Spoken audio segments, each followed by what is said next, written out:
pagi, perkenalkan saya Chandra Wijaya, dokter yang bertugas saat ini. Boleh saya tahu nama ibu, umur, alamat, dan pekerjaan? Baik bu, jadi boleh saya tahu alasan ibu hari ini datang memeriksakan diri ke rumah sakit? Boleh saya tahu apa ibu sudah menikah atau belum? Ini pernikahan yang keberapa? Apakah sudah ada anak? Anak berapa? Dan apakah ada riwayat keguguran atau abortus? Bagaimana dengan riwayat ANC? Ada suntik TT di mana bu? Berapa kali? Dan apakah ada riwayat penggunaan kontrasepsi? Dengan kondisi hamil sekarang, bagaimana ibu? Apakah gerakan janin aktif? Apakah ada kenaikan berat badan? Berapa? Dan apa sering merasakan kontraksi yang kuat akhir-akhir ini? Atau ada keluar lendir atau darah dari jalan lahir?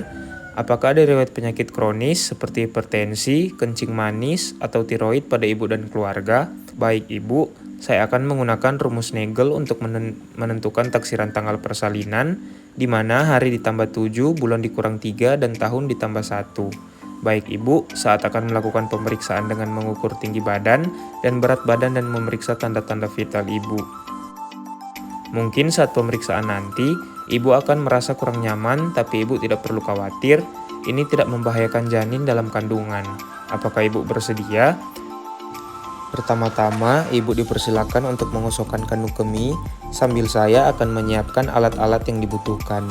Lalu, setelah itu, persilakan ibu untuk berbaring telentang, tutup paha dan kaki ibu dengan kain yang telah disediakan, dan mencuci tangan menggunakan metode 6 langkah WHO.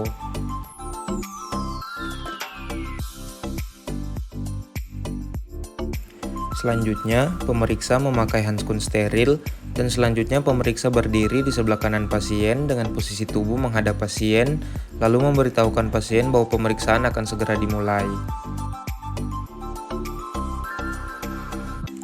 Menentukan tinggi fundus uteri dengan tangan kiri, sambil tangan kanan memfiksasi bagian bawah agar janin tidak tergeser.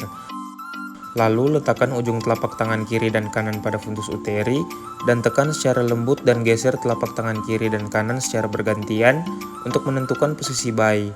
Jika bokong, maka akan teraba lunak, kurang bulat, dan tidak melenting. Lalu ukur tinggi fundus uteri menggunakan meteran dari atas simfisis pubis sampai setinggi fundus uteri, lalu ukur lingkaran perut pasien dalam sentimeter.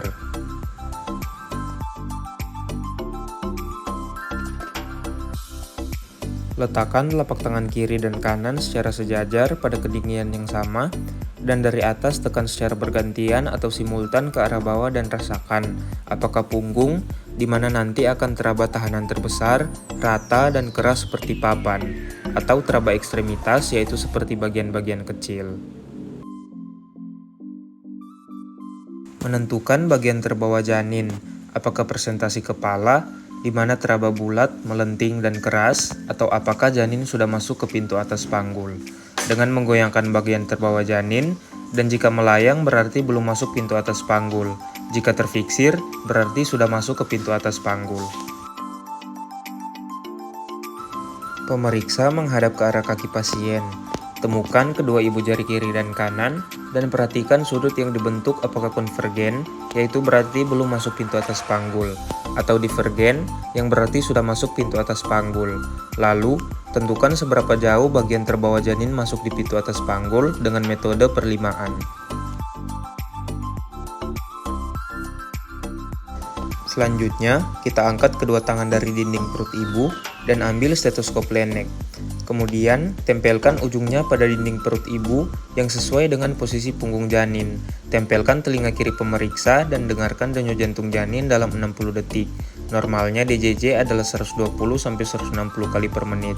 Setelah itu, kita letakkan semua peralatan pada tempat semula. Kemudian, melakukan pemeriksaan tambahan bila diperlukan, seperti laboratorium dan USG. Lalu beritahukan pada ibu bahwa pemeriksaan sudah selesai. Selanjutnya, angkat kain penutup dan minta ibu untuk memakai kembali pakaiannya. Lalu pemeriksa mencuci tangan menggunakan metode 6 langkah WHO. Kemudian persilakan ibu untuk duduk kembali dan catat hasil pemeriksaan pada lembar status pasien.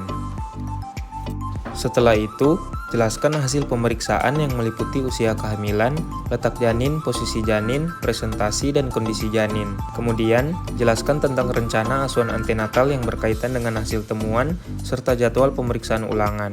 Jelaskan pada pasien untuk melakukan kunjungan ulang bila ada keluhan. Selanjutnya, kita serahkan kembali buku kontrol ibu hamil dan tidak lupa mengucapkan terima kasih.